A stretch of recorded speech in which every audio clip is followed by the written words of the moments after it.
Die afrikanische Sonne steht hoch am Himmel und scheint hell auf die weiten Graslandschaften des Serengeti-Nationalparks in Tansania. Samir, ein erfahrener Ranger, schürzte die Lippen, während er schweigend durch das hohe goldene Gras ging. Seine Aufgabe besteht darin, Wilderer aufzuspüren und die Wildtiere zu schützen, denen er die Treue geschworen hat. Auf seiner Schulter schwingt ein altes Gewehr, als würde es ihn an die Gefahren erinnern, die im rauen Afrika immer lauern. Dennoch hofft Samir, dass er diese Waffe nie benutzen muss. Im Headset flackerte das Radio und ging dann aus, was darauf hindeutete, dass das Signal in diesem Bereich extrem schwach war. Der heiße, trockene Wind peitschte ihm ins Gesicht, Schweißperlen standen auf seiner Stirn, aber Samir ging unbeirrt weiter.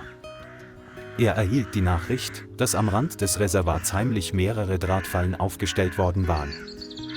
Sein einziges Ziel besteht darin, sie aufzuspüren und zu entfernen, bevor die Löwen oder Geparden in die tödliche Falle tappen. Doch trotz seines Mutes wusste Samir, dass sein Körper unter der sengenden Sonne langsam dehydrierte. Bei jedem Schritt fühlten sich seine Stiefel schwer wie Blei an und seine Kehle war so trocken wie die Wüste. Das helle Sonnenlicht trübte Samirs Sicht leicht und zwang ihn, wiederholt zu blinzeln, um wach zu bleiben. Nachdem er eine Strecke zurückgelegt hatte, sah er plötzlich schwache menschliche Fußabdrücke auf dem Boden. Sein Herz schlug schneller, denn die Wilderer könnten ganz nah sein. Doch plötzlich überkam ihn ein Schwindelgefühl, das ihm signalisierte, dass sein Körper am Ende seiner Kräfte war. Samir hielt inne und versuchte trotz des Brennens in seinem Hals zu schlucken. Er sah sich um und hoffte, etwas Schatten oder eine Wasserpfütze zu finden, um seinen schrecklichen Durst zu stillen. Als er dann einen rostigen Stolperdraht entdeckte, der von einem niedrigen Ast hing, wusste er, dass er am richtigen Ort war. Doch diese Freude war flüchtig, denn in diesem Moment waren seine Beine so schwach, dass er nicht stehen konnte. Samir brach im Schatten eines hohen Akazienbaums zusammen, atmete schwer und sein Blick verschwand in der Dunkelheit. Plötzlich ertönte ein tiefes Knurren, das die stille Nacht der Bewusstlosigkeit durchbrach. Dank seines Überlebensinstinkts wurden Samirs Gedanken vage in die Realität zurückgeholt. Als er seine müden Augen öffnete, war er überrascht, sich von einem Rudel Löwen umgeben zu sehen.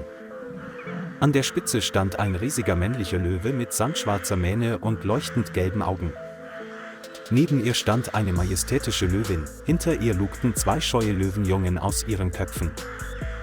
Er wollte aufstehen, aber sein ganzer Körper war steif vor Erschöpfung. Samir befürchtete, dass es in diesem Moment um Leben und Tod ginge, denn wenn der Löwe angreifen würde, hätte er keine Möglichkeit, sich zu wehren. Doch etwas Seltsames geschah. Anstatt sich auf ihn zu stürzen, machte der männliche Löwe nur einen Schritt, schnaubte und blieb stehen. Die Löwin knurrte leise und legte sich dann langsam hin, ohne den Blick von ihm abzuwenden. Die Herde zeigte keine Anzeichen eines Angriffs, sondern beobachtete den unglücklichen Ranger nur aufmerksam. In diesen flüchtigen Augenblicken blitzte eine ferne Erinnerung in Samirs Kopf auf. Er erinnerte sich an das erste Mal vor vielen Jahren, als er ein Löwenjunges rettete, das in einer Drahtfalle gefangen war. Damals war er jung und hatte gerade den Auftrag erhalten, den Tsuberi-Nationalpark zu patrouillieren. Als er den kläglichen Schrei des kleinen Löwen hörte, konnte er es trotz des drohenden Brüllens seiner Mutter nicht ertragen, ihn zu ignorieren. Als er näher kam, entfernte Samir vorsichtig die Falle und rettete das kleine Tier vor dem Tod. Als Antwort knurrte die Löwenmutter, griff jedoch nicht an, als ob sie verstünde, dass er ihrem Jungen half. In den Augen der Löwin lag an diesem Tag ein Ausdruck der Vorsicht, aber auch eine Mischung aus wunderbarer Dankbarkeit. Dann führte die Löwenmutter ihr Junges zurück ins Gebüsch und ließ Samir schweigend mitten in der weiten Savanne stehen. Dieses seltsame Schicksal hat sich wahrscheinlich tief in sein Gedächtnis eingebrannt, doch hätte er nie erwartet, dass er es eines Tages auf andere Weise zurückzahlen würde. Und jetzt, unter dem Akazienbaum, zwischen Leben und Tod, kam diese Erinnerung wieder hoch und verband ihn mit diesem Löwenrudel. Samir wachte erneut auf und war verblüfft, als er feststellte, dass die Löwen ihn immer noch umringten und ihn scheinbar beobachteten. Der männliche Löwe saß aufrecht da und richtete seinen Blick auf das Grasland, als würde er ihn bewachen. Die Löwin und ihre Jungen ruhten in der Nähe und leckten sich gelegentlich gegenseitig, um ihre Müdigkeit zu lindern. Unter normalen Umständen haben diese Raubtiere keine Angst vor schwachen, wehrlosen Menschen. Doch jetzt stürzten sie sich nicht auf die Menschen und rissen sie auseinander, sondern sahen aus wie treue Wächter. Plötzlich ertönte aus der Ferne das kalte Gackern von Hyänen. Normalerweise würden Hyänen nicht zögern, den Kadaver eines Löwen zu fressen, wenn sie die Gelegenheit dazu hätten, geschweige denn einen erschöpften Menschen. Samir wollte instinktiv nach der Waffe greifen, hatte aber nicht mehr die Kraft, den Arm zu heben. Dann brüllte der männliche Löwe plötzlich und zerriss die stickige Atmosphäre. Ein tiefes Brüllen genügte, um die Hyänen zu verscheuchen, die sich nicht mehr näherten. Samir holte tief Luft und spürte, wie Dankbarkeit in seiner Brust aufstieg. Er hätte nie gedacht, dass er eines Tages von Löwen beschützt werden würde, als wäre er Teil ihres Territoriums. Doch sein Körper konnte die Dehydration noch immer nicht verkraften, seine Augenlider wurden wieder schwer. »Ich muss leben«, murmelte er, aber seine trockenen Lippen ließen ihn nicht sprechen. Wieder einmal fiel Samir in einen unruhigen Schlaf, umgeben von den Löwen, die ihm Angst machten und gleichzeitig Sicherheit boten. In der Rangerstation, die einige Dutzend Kilometer entfernt liegt, begannen sich die Menschen unterdessen wegen Samirs Abwesenheit Sorgen zu machen. Seine Teamkollegen, angeführt von Musa, einem weiteren erfahrenen Ranger, machten sich auf die Suche.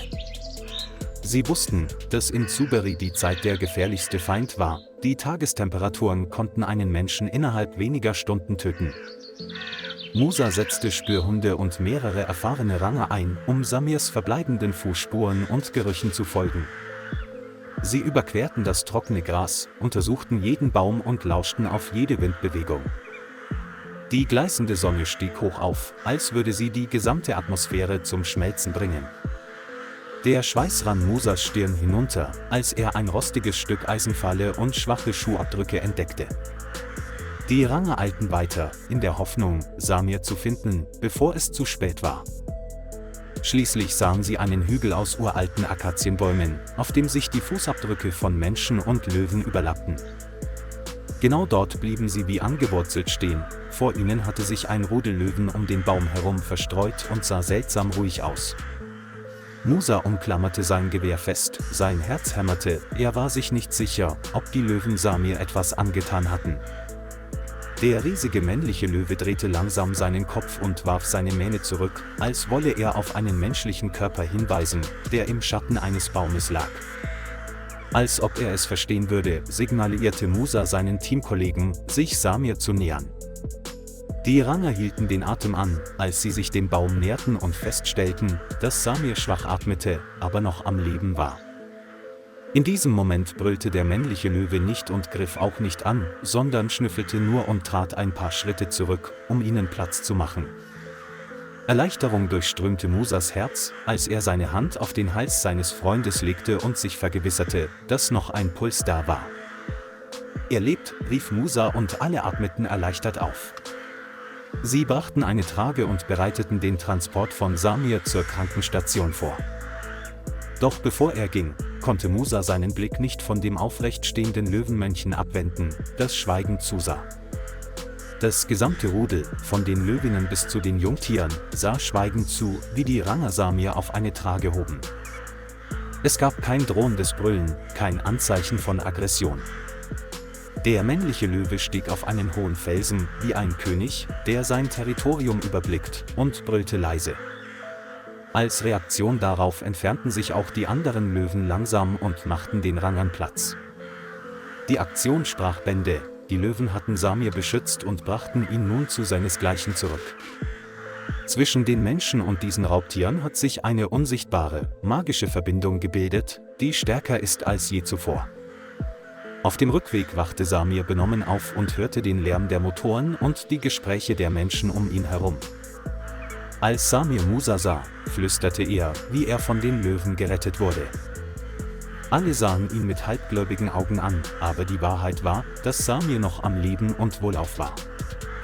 Als die Gruppe an der Station ankam, verabreichte ihm das medizinische Personal schnell Infusionen, leistete erste Hilfe und kümmerte sich um ihn. Samir konnte nur erstaunt den Kopf schütteln, dankbar und zugleich unfähig, das Erlebte zu vergessen. Einige Wochen später erholte sich Samirs Gesundheit und er bestand darauf, trotz des Rats seiner Teamkollegen, sich eine längere Pause zu gönnen, zur Patrouille zurückzukehren.